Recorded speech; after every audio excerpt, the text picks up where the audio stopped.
Escucha lo que digo, Yo, oh, oh. quiero que seas testigo. Yo, oh, oh. Vamos en el camino Yo, oh. del levantamiento del latino.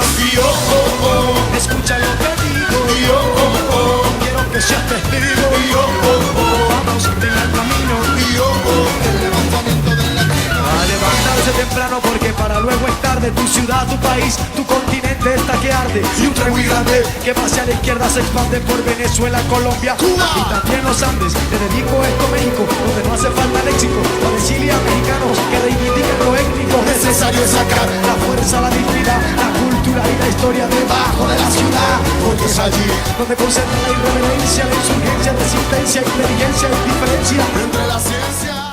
y las Ahora sí, pues, aquí nada se detiene, ¿no? Sobre todo la información. Feliz noche, tarde, ya, 7 y pico, ¿no? Feliz noche, pueblo del municipio Sucre y demás zonas donde llega la señal de LCTV, canal 78. Y bueno, bienvenidos a su espacio humilde socialismo en línea. Un rato para compartir con parte de esa información necesaria, le digo yo, porque es así, parte de esa información necesaria, de esa música necesaria, de ese periodismo necesario. Entonces, quería comenzar por acá porque me llegó una información en caliente y dice asamblea, eso referente a la Asociación de Comerciantes de acá de Lagunillas, abraza también creo San Juan y el Anís. Entonces están convocando, están invitando a ir a una asamblea, ustedes compañeros comerciantes, o ellas también, ¿no? Porque hay muchas mujeres que son comerciantes. El jueves 29 a las 6 de la tarde sin falta allí en el mesón de Yolanda, detrás del terminal, para que no falten y todos participemos. De hecho, vamos a cubrir esta asamblea, pues, porque es la designación o elección de la junta directiva de lo que es, o lo que figura, pues, como Cámara de Comercio, si mal no recuerdo, acá en la parroquia Lagunillas, ¿no? Que pudiera extenderse para todo el municipio, ¿por qué no? Es invitar a que se asocien también. De hecho, tenemos una propuesta de iniciativa de hablar sobre el tema de lo que se denomina corresponsabilidad social con los comerciantes. Entonces vamos a llevar ese planteamiento nosotros como productores nacional independiente, también como medio de comunicación, en este caso de LCTV, ¿no? Pero nosotros como productores nacional independiente, como miembros de la plataforma de periodistas, lo hago público, elevaré esta propuesta en esta reunión, espero que nos den un derecho indistintamente de. Vale, pues, entonces que nadie falte allí los comerciantes, las comerciantes, 6 de la tarde, jueves 29, en el mesón de Yolanda. Esa en primer plano, no vamos a bajar la guardia para que nadie quede desinformado, ¿no? Y la otra que quiero también allí a los compañeros, a las compañeras mayor de 18 años, los invito para que se formen con nuestra gloriosa Fuerza Armada Nacional Bolivariana. Ahora mismo el contingente enero. Bien importante para que si usted quiere hacer carrera militar, tienes la oportunidad de hacerlo a través de la Fuerza Armada Nacional Bolivariana. Fuerza Armada para la Paz, ese es el nombre.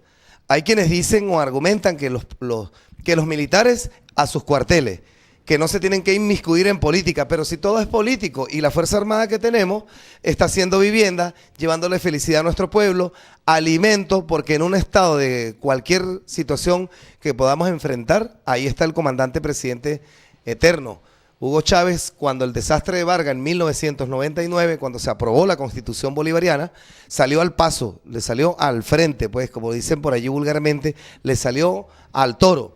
En el desastre natural que vivimos, allí en ese tiempo estábamos en el estado Vargas, específicamente en el Caribe, allí estábamos viviendo con el pueblo de Vargas y desafortunadamente fue como una especie de bomba atómica la que le cayó y fue, bueno, el desastre que ya conocemos.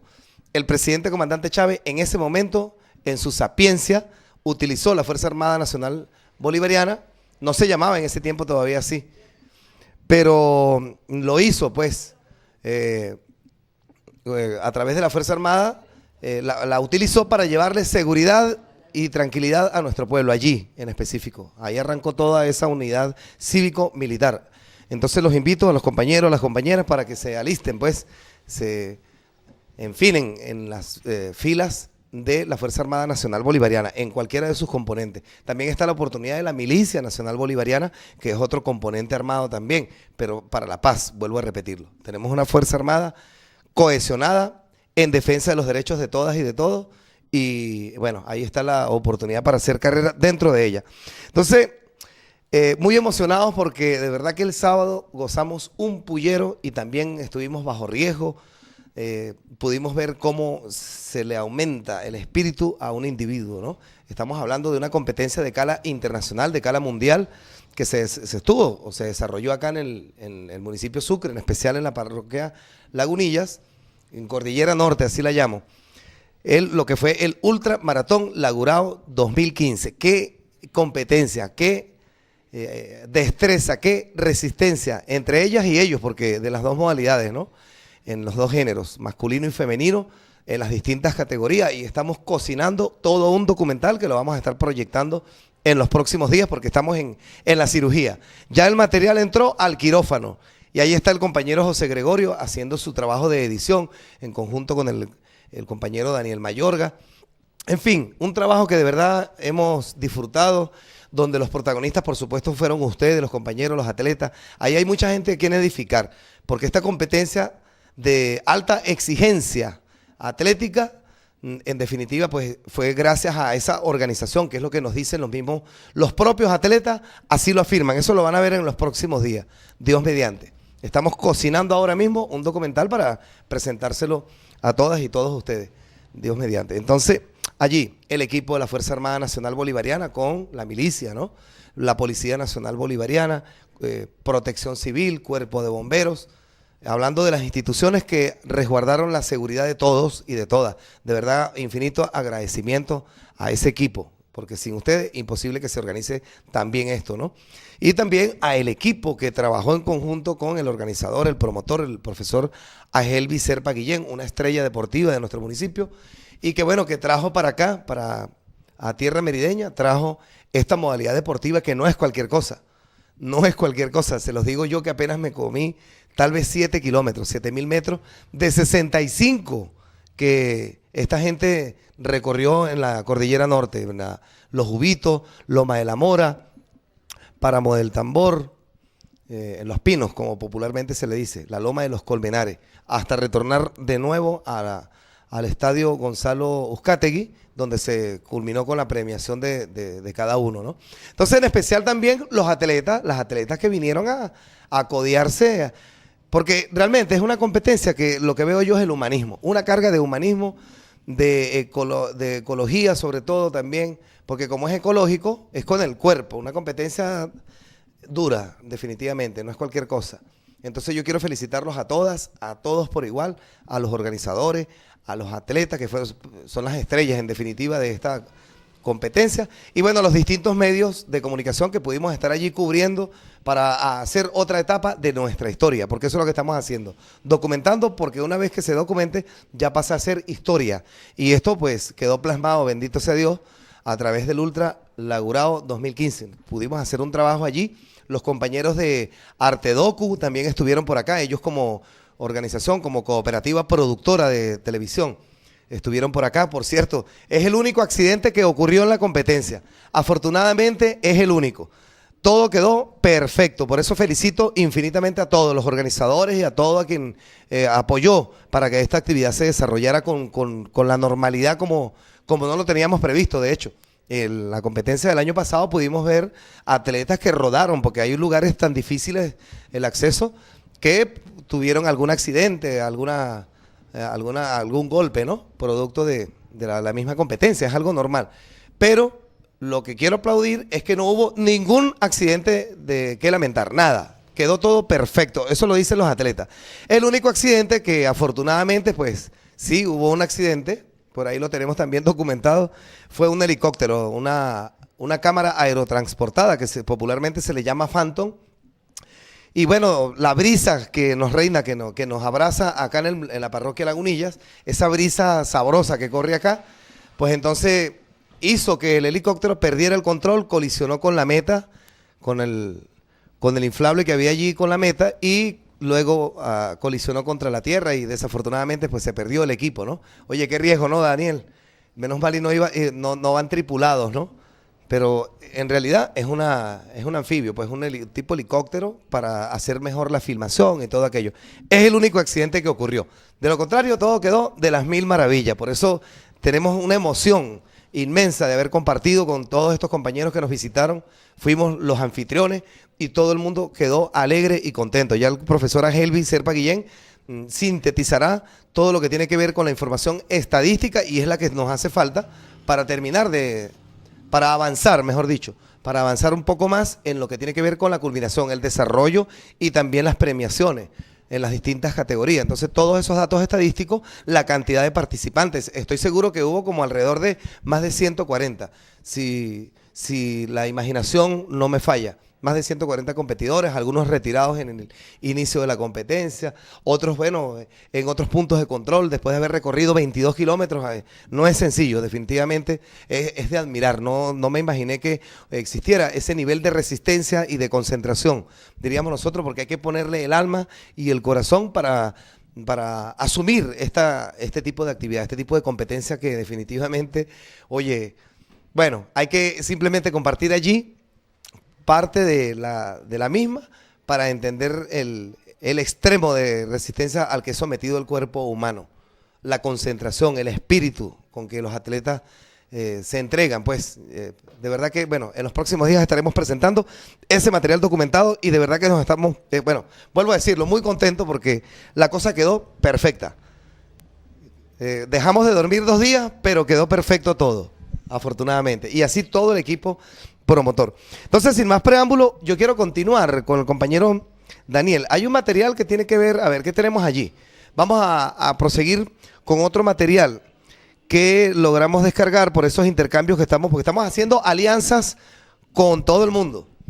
Alianzas, digo yo, para alimentar la parrilla programática del canal, pero tomando en especial atención a todo lo que es la producción nacional independiente para cumplir con ella, con ese requerimiento. Oye, y ahora que recuerdo, el sábado 31, ahora mismo, en La Azulita, el municipio de Andrés Bello, nos va a servir, bueno, serán ellos los anfitriones para recibir a todo el miembro al equipo, pues, que conformamos lo que es el Consejo Estatal para la Participación y Planificación de la Comunicación del Poder Popular acá en el Estado Mérida. Y bueno, nos va a recibir La Azulita. El próximo sábado será la 20ª Asamblea del Consejo Estatal de Comunicación. Bien importante, esto va con ustedes, compañeros, señores representantes de medios, sobre todo si son medios comunitarios, si la figura está allí, ¿no? Porque hay algunos otros que se autodenominan comerciales. Bueno, eso es problema de cada quien. Pero el Consejo Estatal de Comunicación se reúne en pleno en asamblea el próximo domingo, donde habrán temas de suma importancia que hay que compartir allí con todos los señores directores de medios. Entonces, que nadie falte. Les voy a dar este número. A ver, profe, para que nos apoyes allí. Ah, está rodando. Ok, perfecto. Entonces, para que alguna participación que tengan ustedes, vamos a disfrutar de este video que tiene que ver con el fracking, ¿no?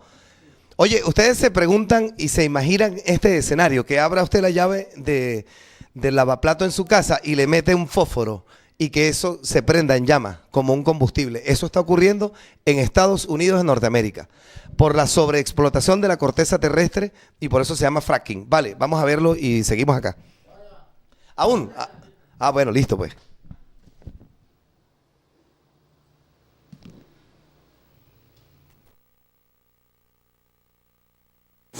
Contamos con vastos recursos que se encuentran en yacimientos no convencionales, es decir, en aguas profundas, en formaciones de lutitas, de donde se puede extraer petróleo y gas shell, como se conoce comúnmente.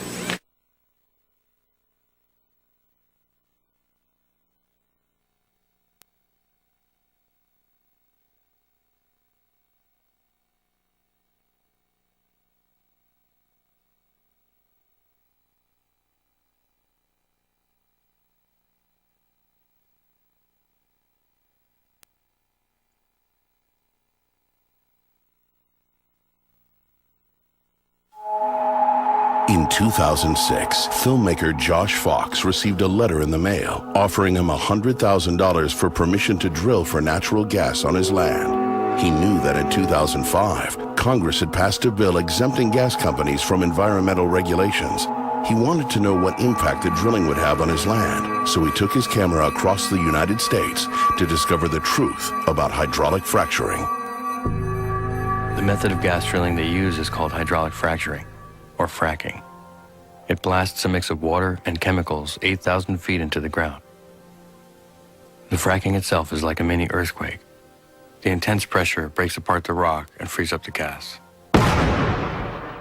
6 states have documented over 1,000 incidents of groundwater contamination. It bubbles and hisses when it comes out. I won't drink it. They can drill whether we like it or not. It's a free-for-all. Our water was good before they started drilling. Then when they got done, it was bad. Obviously, we have a problem here. The Colorado Oil and Gas Commission is aware of the situation and will probably be doing some additional testing in the area as soon as possible. There has been concern raised about the methods to tap these valuable resources. They have been characterized as environmentally risky and inadequately regulated. Such reports are not accurate. The neurological effects are very insidious. Everybody was sick, including me. I have these lesions in my brain. You get pains all over your body.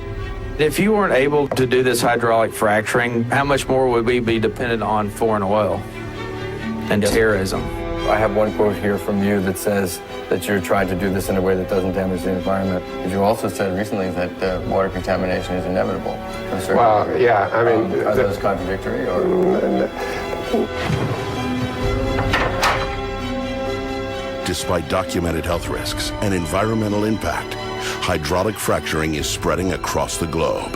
It's amazing that what took Mother Nature millions of years to build can be destroyed in a few hours with a piece of heavy machinery. What it's doing is searching for a problem that does not exist. Whoa, Jesus Christ.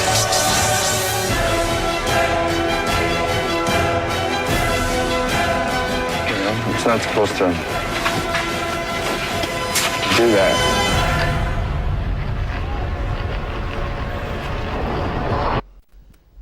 Oye, no dejamos allí, es el final, ¿ves? El de Pemex, ese mensaje que quedó allí. Pero bueno, espero que lo hayan entendido un poquito. Ahí vamos a estar trayendo cierto material, incluso uno animado, tipo comiquita, para que lo entiendan los niños. ¿De qué se trata todo esto? La sobresaturación de lo que es el mercado petrolero para tumbar el precio. Por eso, lo último que me entero, ¿no? 36, creo que fue la última vez que vi por ahí una cifra. Está por allí, entre 35 y 45 dólares el barril de petróleo, que no es que no nos afecte, nos afecta directamente porque nosotros somos un estado rentista por ahora, entendiendo que el gobierno nacional viene haciendo, bueno, el trabajo que se debe hacer para generar la producción en el país. Ha llamado a reunión a Titiri Mundachi. Nadie puede decir de que el gobierno no lo está tomando en cuenta, no.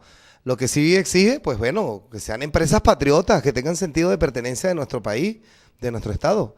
Esa es la limitante que yo les veo, pero que no saboteen, que no practiquen el boicot, como lo hemos venido viendo, por eso la guerra económica. Por eso venimos hablando de la operación psicológica, la conjura mediática contra Venezuela a través de operaciones psicológicas y que conllevan todo a una guerra económica. De hecho, me decía un compañero, vuelvo a repetirlo, me decía un compañero que estamos sacando a relucir el ladrón que teníamos guardado, porque hay gente que se está prestando para el acaparamiento doméstico, que hacen cola aquí y salen al trote a comprar en el otro lado y siguen corriendo para ir a meterse en otra cola a comprar en otro sitio. Eso está ocurriendo, que diga alguien lo contrario, porque sí existe el material, ¿ves? Es un modus operandi que a través de la mediática comunicacional le están haciendo creer a usted que aquí hay una crisis alimentaria, que nos vamos a quedar sin comida, más nunca va a llegar leche porque Maduro quebró el gobierno. Es una locura realmente, una locura mediática. Yo me quedo impresionado, entendiendo que nos llaman locos. Ok, tenemos nuestro loco amarrado ahí, pero hay gente que se está dejando llevar por la mediática y está cayendo en un nivel más allá de lo normal, para no mencionar otro. Entonces, por eso me llama la atención y voy a estar alimentando el espacio con producción que tiene que ver con el fracking. ¿Por qué y el para qué están haciendo esto?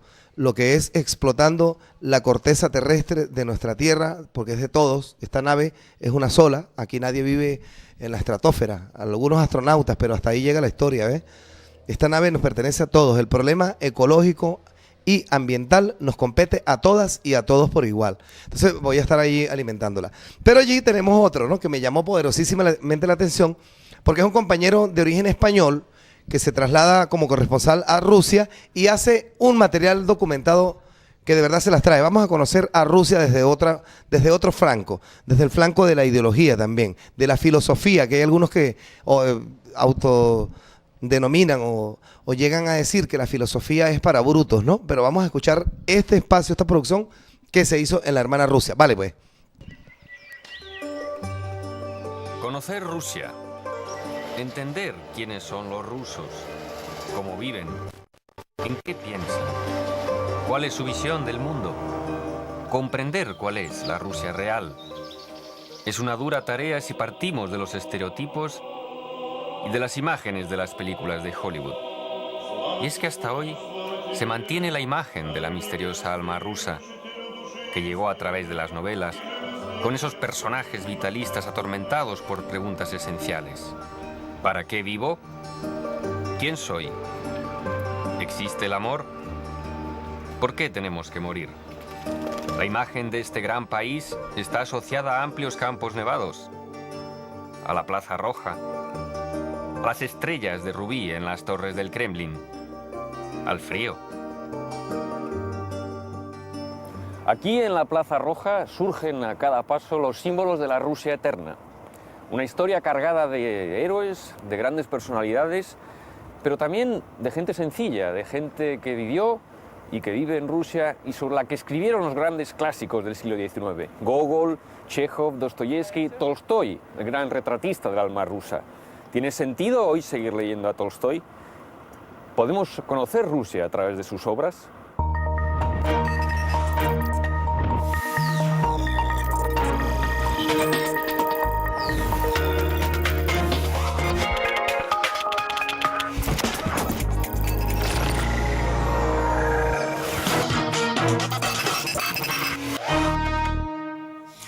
Ya llevo aquí 14 años. Es toda una historia de amor. Creo que podría decir que comprendo a Rusia y a los rusos. Pero lo más difícil para nosotros, para los extranjeros, incluso para los rusos, es que en realidad existen dos Rusias. Y creo que las dos son igual de importantes. Una es la Rusia real, el país donde vivo desde hace 14 años.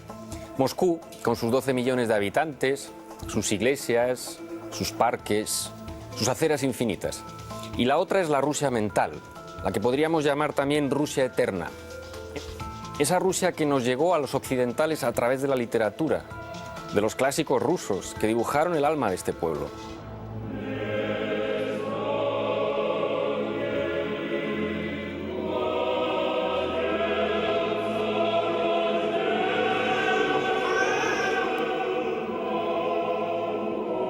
Rusia es un país con una iconografía muy fuerte y en muchos sentidos la literatura actuó como canal para trasladar esa imagen pintoresca de Rusia.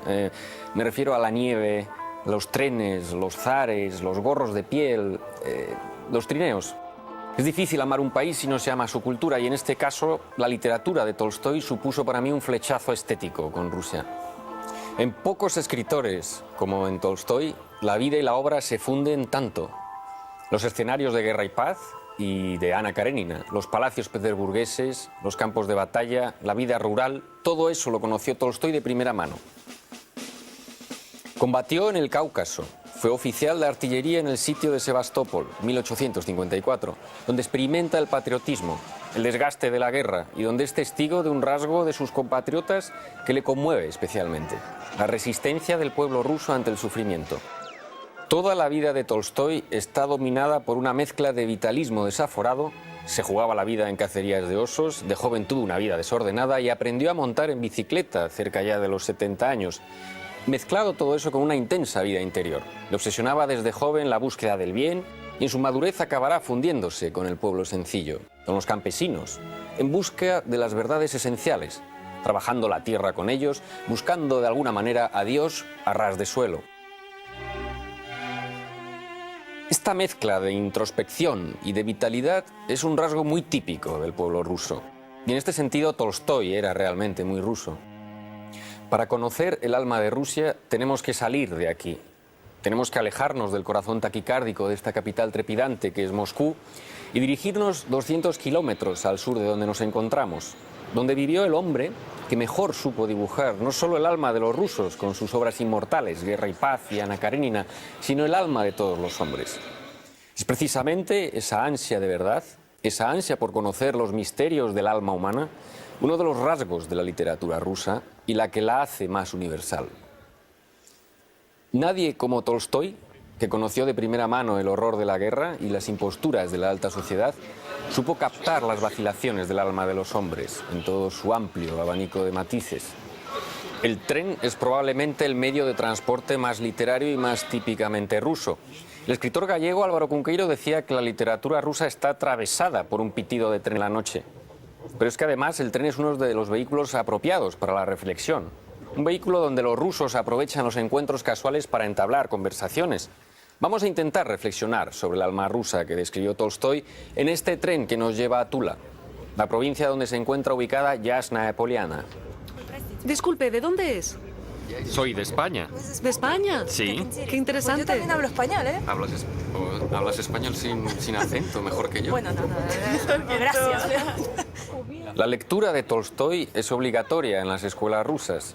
Y al igual que ocurre con el Quijote en España, muchos rusos acaban asociando la obra de Tolstói con el tedio de las obligaciones escolares. Dime, por favor, ¿por qué te gusta Tolstói? ¿Me puedes dar una razón? Es una pregunta sencilla y complicada a la vez. Bueno, yo creo que básicamente es la forma, me refiero como se expresa, cómo describe a los personajes, cómo describe, bueno, el paisaje, sí, como el ambiente que crea más bien. Y luego, claro que es una cosa muy peculiar de Tolstói que te hace reflexionar. ¿Sabes? Piensas. Te hace reflexionar sobre tu propia vida. Claro, porque te identificas bastante con los personajes, te identificas bastante con las situaciones que él describe. Suele decirse que todas las jóvenes rusas se identifican con Natasha Rostova, con su historia de amor, y que se saltan las partes de la guerra. A mí me habían dicho que todas las niñas o chicas rusas se identificaban con Natasha. No. Quizá la gran mayoría. Por cierto, no sé. me han contado que las chicas en la escuela se saltan las partes de la guerra y leen solo las partes del romance. ¿Eso es cierto? Sí, eso es verdad. Eso es verdad. La guerra no es tan interesante. Solo lees la paz, ¿no? La guerra no. La guerra no. También parece que, como ocurre en España con el Quijote, la lectura obligatoria de Guerra y Paz en las escuelas hace que muchos asocien a Tolstói en la edad adulta con las cargas escolares. Sí, como siempre, ¿sabes? Cuando eres pequeño, siempre piensas que los adultos te obligan a hacer algo y después no lo haces no porque no te gusta, sino porque te sientes obligado desde tu infancia. Yo me he dado cuenta que precisamente los personajes de Tolstói siempre se hacen estas preguntas eternas, ¿no? De ¿para qué vivo? ¿Existe el amor? ¿Por qué tengo que morir? Eso es lo que le da un carácter universal. Y yo tengo la sensación, cuando los extranjeros hablamos del alma rusa, porque Tolstói, al fin y al cabo, es el gran retratista del alma rusa, cuando se habla del alma rusa, de la misteriosa alma rusa, los extranjeros nos quedamos siempre como muy pensativos, ¿no? ¿Qué será esto? ¿No? Yo después de vivir 14 años en Rusia he llegado a la conclusión, y después de leer muchas veces a Tolstói, de que quizá el alma rusa es precisamente ese afán de los personajes de reflexionar sobre las grandes preguntas y a la vez de vivir intensamente la vida. Es muy caótica el alma rusa. Es complicado. Además de para reflexionar y leer, los trenes son un lugar apropiado para enamorarse, ¿no es cierto? La propia Ana Karenina se enamora de Bronsky al bajar de un tren en San Petersburgo, el mismo lugar donde acabará arrojándose 1000 páginas después al sentir que él ya no le ama. Hay un aspecto que vemos en Tolstói, vemos en sus personajes, en Natasha y en Ana Karenina, pero también en su vida personal, que es el amor romántico elevado. Yo me gustaría leeros una frase que a mí me gusta mucho, que dice: con el ser querido hasta en una choza puede encontrarse el paraíso. Y eso es 100 veces cierto. Esta visión romántica, elevada del amor, ¿creéis que hoy en día se sostiene en el mundo actual? Romántico. Claro que el amor existe, el romántico también. Pero creo que ahora la gente no solo piensa en lo romántico, sino también en el aspecto material. ¿Verdad? Bueno, sí, no. Bueno, tú sigue. Aunque, en mi opinión, el amor romántico tiene que evolucionar. No podemos detenernos en esa fase. Normalmente, lo siguiente es formar una familia. Cada vez que llego a Yasna Poliana, siempre me acuerdo de Luis Morote, un periodista español que en 1905 llegó aquí para ver a Tolstói, que siempre recibía a todos los visitantes que llegaban para verle, de todo el mundo, fueran filósofos, campesinos, periodistas o niños campesinos. El periodista valenciano Luis Morote, al que siempre he envidiado por haber tenido la oportunidad de conocer en vida a Tolstói, al que describe con largas barbas plateadas y que parece más un labrador que un señor, dejó escrita una cosa que a mí me parece muy importante para nuestro viaje. Estar en Rusia y no ver a Tolstói es como no haber estado en Rusia. En el fondo, lo que quiso decir con esta frase es que para conocer y amar un país, primero hay que conocer y amar su cultura. Y Tolstói era en ese momento, y lo es hoy, el gran tótem de la cultura rusa. Nina, Tolstói vivía en otro mundo, en otra época. Tal vez la gente ahora piense, ¿y yo para qué tengo que leer a Tolstói? Vivió hace muchísimo tiempo. Las ideas de Tolstói, el pacifismo, el amor a la naturaleza, el amor romántico, ¿siguen vigentes hoy en día? Tú mismo te has respondido a la pregunta. Lev Tolstói consideraba que existiría en la eternidad. Por eso le preocupaban tanto temas como, por ejemplo, el pacifismo, la guerra, etc. Él reflexionaba sobre eso, sin duda. Por eso, todos sus personajes resultan tan vivos. El autor lograba penetrar en la naturaleza humana, ya fuera una mujer, por ejemplo, Natasha Rostova, una verdadera hada, o Andrei Bolkonsky, un hombre serio. Todos ellos siguen presentes en nuestra época, en el espacio del siglo XXI. Está con nosotros.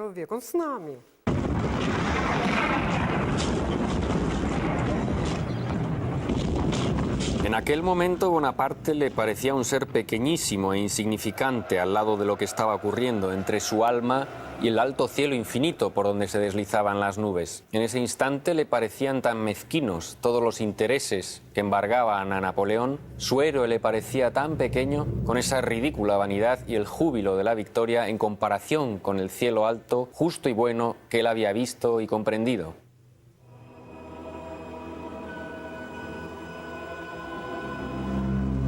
¡Qué muerte tan digna! Esta escena, quizá la más emblemática de Guerra y Paz, es el equivalente por su fuerza simbólica a la de los molinos de viento del Quijote. El militar ruso, herido por una bomba, se rinde ante la visión del cielo y la pequeñez de Napoleón que se le acerca. Su experiencia bélica, la de Tolstói durante el sitio de Sebastopol, donde quedó sobrecogido por la resistencia del pueblo ruso, pero también por la vanidad y el orgullo que impregna a la guerra, fue fundamental para convertirle en un fiero pacifista. Porque si hay una base del pensamiento tolstoyano es la no violencia, que no es sino una derivación de su filosofía del amor por todas las cosas. Nina, Tolstói creó una imagen de Rusia en Occidente. Podemos hoy entender a Rusia, el alma rusa, el carácter ruso a través de sus obras. Claro, Tolstói no solo estudió minuciosamente el alma rusa, sino que supo darle forma literaria. Sin duda, en sus obras predomina el objetivo de explicar el contraste entre Oriente y Occidente, de explicar el alma rusa. Cuando Ernest Hemingway leyó a Tolstói, al principio lo vio como a un mensajero, como a una persona que representaba un puente entre Oriente y Occidente, y despertó en él un increíble amor por Tolstói, porque había construido muy bien ese puente entre Oriente y Occidente.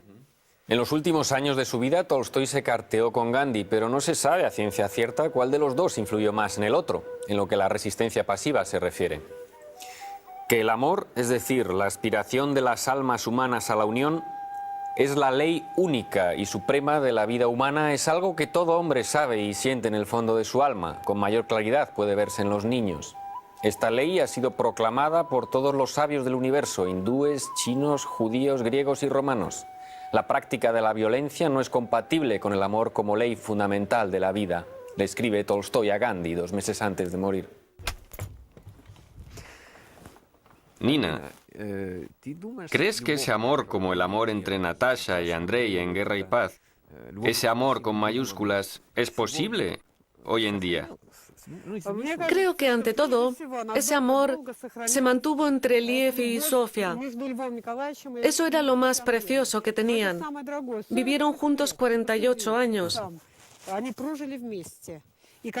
El personaje de Natasha, una verdadera hada, una joven encantadora, representa una simbiosis. Tolstói mezcló a Tatiana Berz-Kuzminskaya, la hermana menor de su esposa, con Sofía, y así nació el personaje de Natasha Rostova. Él mismo contaba esta anécdota. Natasha representaba una hada, amaba la vida, tenía tanta energía que rompía los corazones de los caballeros. Sin duda alguna, Tolstói también era un amante de la vida. Era un optimista. Y solo podía expresarlo de esa forma, solo a través del amor. ¿Y no cree que la percepción del amor ha cambiado? ¿Que hay más cinismo? ¿Podrían Andrei y Natasha ser hoy una pareja de la actualidad? Claro que sí.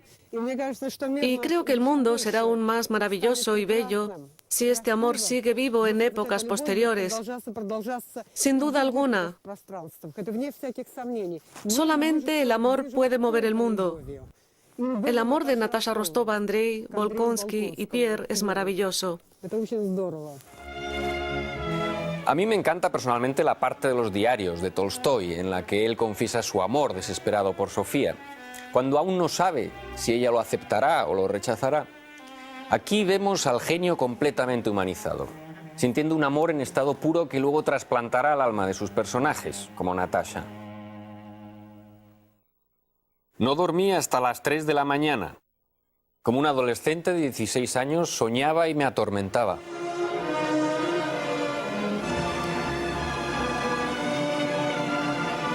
Vale decir que los rusos viven el amor de una forma arrebatada.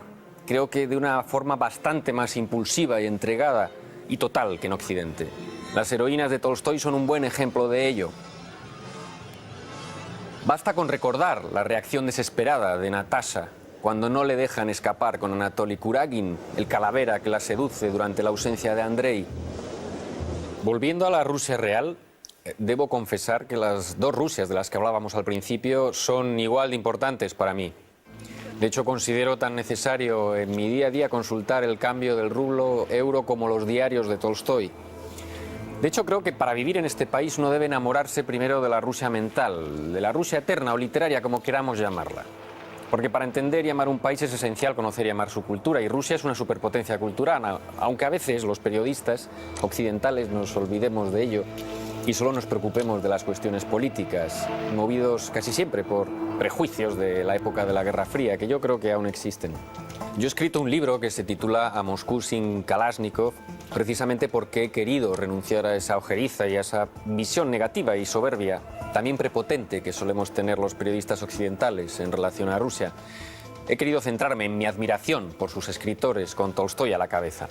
Este es el tema principal de mi libro, la búsqueda de mi atracción por este país, una atracción con una base literaria, pero en la que curiosamente también jugó un papel indirecto el cine de la Guerra Fría, con el que Estados Unidos nos bombardeó en los años 80 y que pintaba a los rusos como los malos de la película.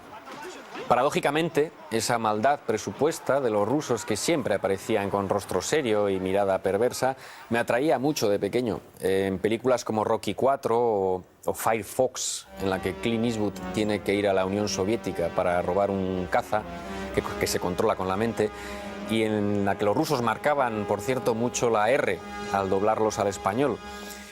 Cuando vine por primera vez a Moscú yo también marcaba mucho la R y decía frases como Savtra, Rana, Rabota, yo creyendo que así sería más perfecto mi ruso, pero resultó que los rusos no marcan la R. Era un estereotipo falso más. Está claro que si a un niño sus padres le dicen que no se meta en una habitación, en cuanto se van de casa el niño se mete en la habitación, y a mí me pasó algo parecido con Rusia. Recuerdo que a los 13 años le pedí a mis padres que me compraran un manual de ruso porque quería aprender el idioma, y me compraron uno de francés. Hay que decir que existía la Unión Soviética en aquel entonces y que los rusos aún seguían siendo un poco como los demonios con cuerno y rabo, como los dibujó el dictador Francisco Franco en el imaginario colectivo de los españoles. De hecho, según una anécdota popular, en los años 40 Franco ordenó rebautizar la popular ensaladilla rusa, que es un plato típico español, como ensaladilla nacional. El estereotipo creado por Hollywood de que el ruso es un ser frío creo que fue el primero que se derritió cuando llegué a Rusia.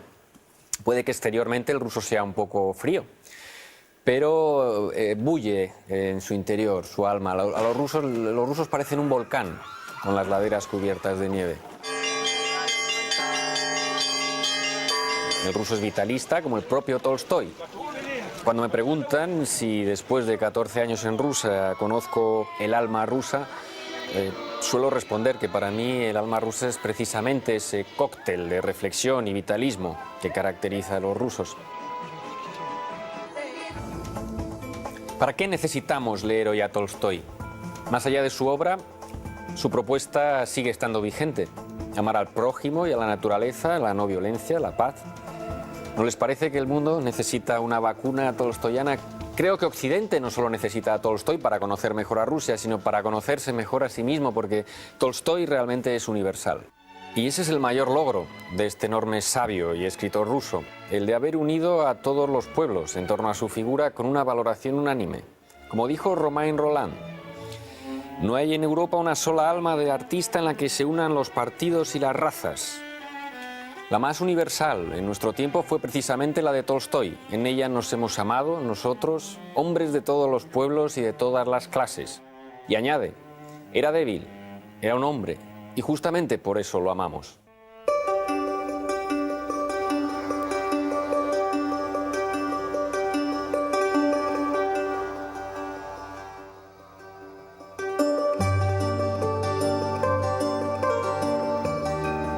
En 1910, Lev Tolstói abandona súbitamente Yasna Poliana, el paraíso que había habitado toda su vida con 8.000 manzanos y 50 caballos. Sus desencuentros con Sofía, que quería cambiar la letra de su testamento en el que él legaba los derechos de sus obras al pueblo, acaba siendo el detonante de su huida, una huida muy literaria, en un tren de tercera regional con su médico Makovitsky, que le lleva hasta el cercano pueblo de Astapovo, donde al cabo de unos días morirá en la casa del jefe de estación de Astapovo y volverá en un ataúd a Yasna Poliana, el lugar donde quiso ser enterrado.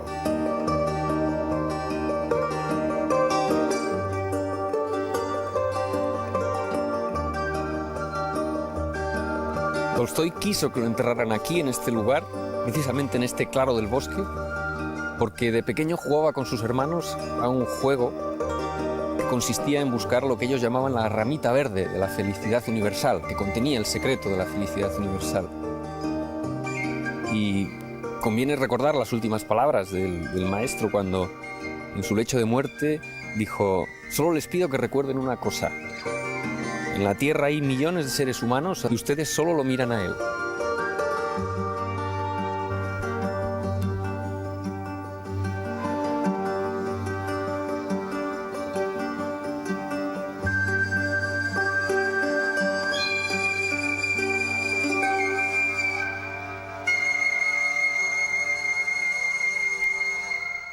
¿Qué historias, no? Por eso cuando hablamos de documentación, de eso es que se trata. Lo que acaban ustedes de ver allí sobre esa corta biografía sobre Tolstói, ese gran pensador, ese gran filósofo de origen ruso. Bueno, investigado por el compañero Daniel Utrilla, de origen español, pues una experiencia que se lanzó a la Gran Rusia y extrajo ese concepto sobre el amor, sobre el humanismo, sobre la ecología, que era el pensamiento evidentemente de Tolstói. Para estudiarlo un poco, los invitamos a estudiar a este personaje. Tenemos mucho. Yo pudiera compararlo aquí en Venezuela, por ejemplo, con Venezuela Heroica, de Eduardo Blanco. Les invito a acuchillarse con ese libro, que es una de las grandes maravillas literarias que tiene Venezuela, pero desde el punto de vista es una literatura, diríamos nosotros, histórica, pues. Literatura sobre la historia de Venezuela. Recuerdo un pasaje tan hermoso que pude leer allí en Venezuela Heroica, que tiene como nombre El sitio de Valencia. Hay que leerlo, entregarse o, penetrar en la literatura escrita, incluso adoptar algún papel de cualquiera, puede ser el que hace la comida, pues, en el sitio de Valencia, recordando ese pasaje, ¿no? Ese pasaje histórico de lo que nuestros patriotas durante la Guerra de Independencia tuvieron que soportar, resistir para salir adelante. Y bueno, tenemos patria, así como lo dejó el comandante eterno, el comandante Chávez. Sin más preámbulo, yo le quiero guardar homenaje, ahora que recordé, al doctor Jacinto Convig, ese gran científico venezolano que se merece un Nobel si vamos a hablar de premios, ¿no?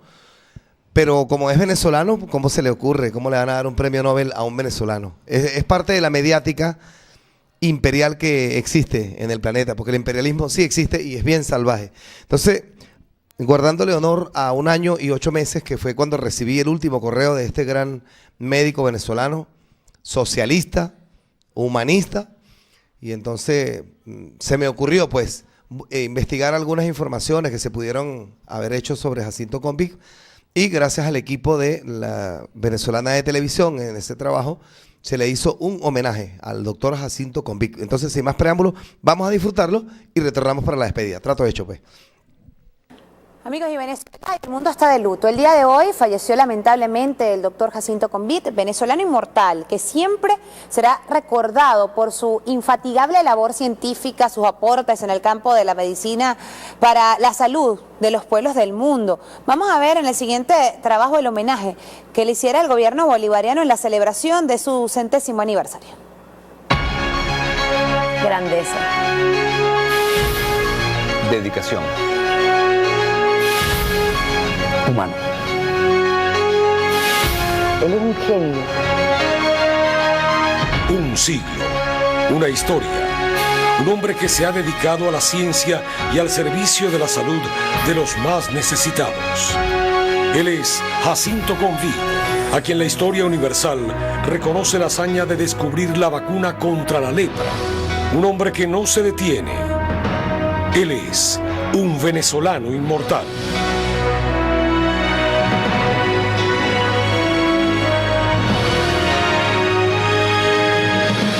Su ejemplo nos ha enseñado desde pequeños la honestidad, la humanidad, la integridad, la constancia, la dedicación, el sacrificio. Él tuvo ofertas 500 veces de irse para el exterior, para diferentes universidades, y él jamás pensó que eso sería una posibilidad, jamás. Para él Venezuela es todo, es su mundo. un paladín civil para Venezuela porque él ha aportado a la ciencia venezolana y a la ciencia mundial. Ha hecho que Venezuela sea reconocida mundialmente en el área de lepra, en el área de leishmaniasis, gracias a los trabajos del doctor Combit. Por lo cual, para Venezuela y para los venezolanos es un orgullo tener al doctor Combit con nosotros. Siempre él me dijo que todo lo que hiciera tenía que tener un impacto positivo en la sociedad. Ha sido un hombre increíble, hemos aprendido mucho de él, lo admiramos muchísimo. Es un hombre muy humilde. El aporte del doctor es incontable y no se puede medir, es innumerable. Porque él como científico, como a nosotros como dermatólogos, ha sido un ejemplo a seguir y a todo venezolano es un ejemplo para todo el mundo. Eres lo más sagrado que tengo en mi vida, eres mi mayor inspiración, eres mi motivación a ser y a continuar todo tu legado, a hacer mi mayor esfuerzo para continuar todas tus obras, para seguir ayudando al prójimo como tú siempre lo has hecho. Y lo amo. El premio Nobel no me quita el sueño. La cura contra el cáncer sí. Jacinto Combit.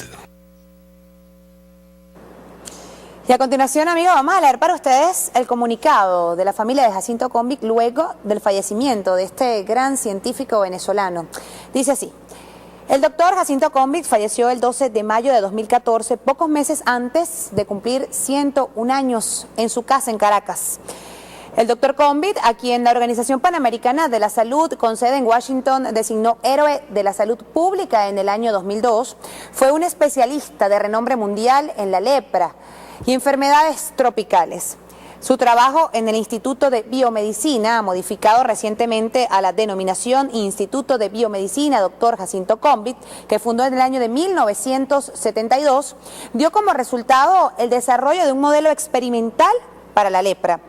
El trabajo en el desarrollo de una vacuna para la prevención y cura de la lepra sirvió de base para la inmunoterapia de la leishmaniasis. Estas investigaciones llevaron a quien en 1988 el gobierno de Venezuela hiciera las gestiones para llevar su nominación al Premio Nobel de Medicina. El doctor Combit fue director del Centro de Colaboración, de Referencia e Investigación de Detección Histológica y Clasificación de la Lepra de la Organización Mundial de la Salud. En 1987, España lo distinguió con el Premio Príncipe de Asturias de Investigación Científica y Técnica por su dedicación e investigación sobre la prevención y tratamiento de la lepra, leishmaniasis, oncocercosis, micosis y otras enfermedades que afectan a América Latina. Entre los muchos honores y premios que le fueron conferidos por numerosos países, destaca la Orden de la Legión de Honor Nacional de Francia en el año de 2011. También la trayectoria del doctor Combit transcurrió activamente por más de 75 años. En sus inicios se sintió atraído por la investigación que lo llevó a estudiar las condiciones médicas de los pacientes en regiones remotas de Venezuela, accesibles únicamente a caballo y mula a través de los senderos de los Andes. Posteriormente, entre los pueblos indígenas de la selva amazónica y el delta del Orinoco. Se esforzó para que los frutos de su investigación aliviaran las vidas difíciles de las poblaciones afectadas por las enfermedades que entonces tenían poco o ningún tratamiento. Reconoció la necesidad de establecer un centro de investigación en Venezuela dedicado a la investigación de patógenos tropicales y al desarrollo de tratamientos y prevención. A tal fin, buscó contactos internacionales y desarrolló su propio conocimiento científico a través de diversas asociaciones y obras. En el año de 1962 ocupó la cátedra de enfermedades tropicales en la Universidad de Stanford en Palo Alto, en California, como profesor invitado. Luego ocupó un puesto similar durante un año en el Hospital de Jackson Memorial de la Universidad de Miami, Florida. De regreso a Caracas, fundó el Instituto de Biomedicina, que atrajo a investigadores clínicos internacionales, médicos y científicos venezolanos. A lo largo de su vida profesional publicó más de 345 trabajos científicos, entre otros artículos, de los cuales su más reciente fue publicado en el año 2013, el año pasado, a la edad de 100 años. En los últimos años en su carrera, el doctor Combit se centró en emplear los mismos métodos sencillos que había utilizado en la inmunoterapia de la enfermedad de Hansen para desarrollar una autovacuna para el tratamiento de algunos tipos de cáncer. Su obra perdura en parte gracias a los esfuerzos de la Fundación Jacinto Combit, creada hace pocos años.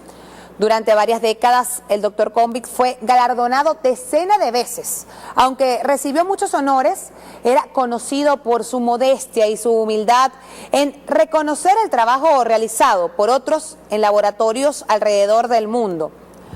Colaboró con los investigadores del Instituto de Patología de las Fuerzas Armadas de Estados Unidos en Washington, D.C., como también en universidades en los Estados Unidos, Europa y América Latina. El Dr. Combit nació en La Pastora, Caracas, en el año de 1913. Era hijo de españoles, su padre de Barcelona y su madre de las Islas Canarias. Obtuvo el título de doctor en Ciencias Médicas de la Universidad Central de Venezuela en el año de 1938 y fue investigador asociado de la Universidad de Columbia en Nueva York desde 1944 a 1945 y la Case Western Reserve en Ohio en 1945. En 1946 se casó con Rafaela Marotta en Caracas e italiana de origen, con quien tuvo 4 hijos, de los cuales viven Francisco Combit, empresario radicado en Caracas, el doctor Rafael Combit, cirujano plástico en Washington, y el doctor Antonio Combit, profesor e investigador de la Universidad de Nueva York, en la ciudad de Nueva York. Su hijo Oscar falleció en 1978 y su esposa en el año 2011. También vive su hermano René en Venezuela, además de muchos nietos, bisnietos, sobrinos y sobrinas. Aún con más de 80 años, su esposa lo acompañaba y asistía en sus viajes de investigación para atender a los pacientes en zonas remotas. Por décadas participó regularmente en simposios internacionales alrededor del mundo y fue especialmente activo en la Organización Panamericana de la Salud, afiliada a la Organización Mundial de la Salud, que lo nombró Héroe de la Salud Pública por su proyecto de vida durante la celebración del centenario de esa organización en el año 2002. El doctor Combit se convirtió en un héroe popular en Venezuela por su dedicación a los pobres desatendidos y pacientes con condiciones médicas desafiantes o temidas. Durante toda su carrera como médico, el doctor Combit nunca cobró a sus pacientes. Fue invitado frecuentemente a ser el padrino de promoción de los graduandos en medicina en toda Venezuela.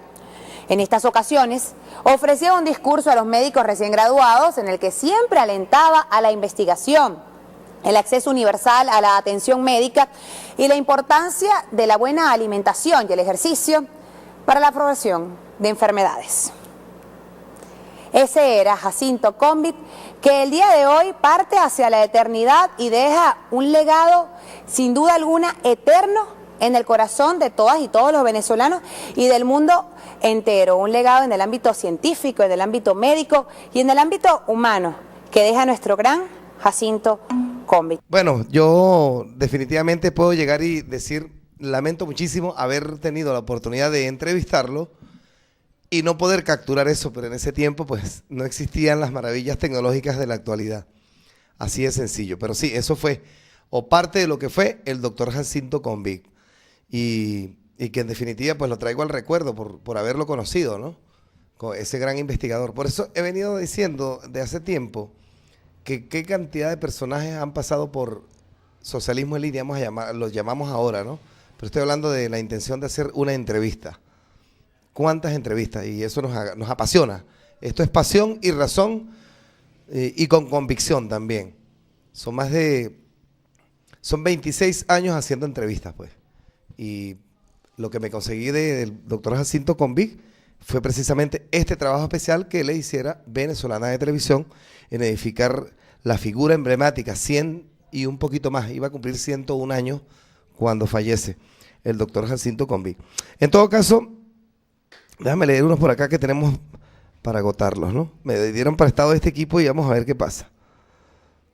A ver, a ver qué pasa aquí.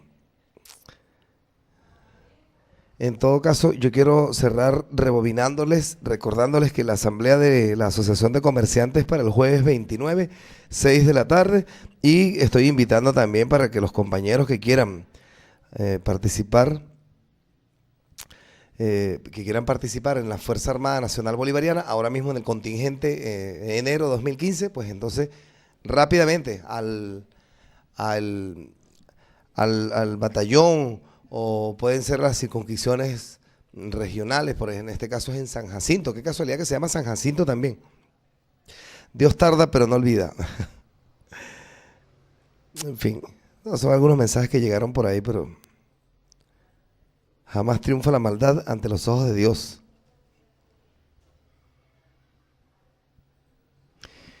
Listo, será hasta mañana, hasta el miércoles, Dios mediante. Mañana vamos a estar en radio de 12:20 hasta las 2 de la tarde en Laguna Radio 90.3, haciendo ese enlace comunicacional con los distintos medios que retransmiten a Socialismo en Línea a esa hora de mediodía, Valle la Tobareña, en fin, una cantidad de radios, y también que se la enviamos a Radio del Sur para su proyección los viernes a las 4. Y por último, sí, eso mañana a mediodía. Y vamos a estar, bueno, en ese trabajo de edición para hacerlos ustedes de nuevo. Vuelvo a repetirlo, protagonistas. Será hasta entonces, pásenla bien y buen apetito. Escucha lo que digo, quiero que seas testigo, vamos en el camino del levantamiento del latino, escucha lo que digo, quiero que seas testigo, vamos en el camino del levantamiento del latino. A levantarse temprano porque para luego es tarde, tu ciudad, tu país, tu continente está que arde, y un tren muy grande que va hacia la izquierda se expande por Venezuela, Colombia, Cuba.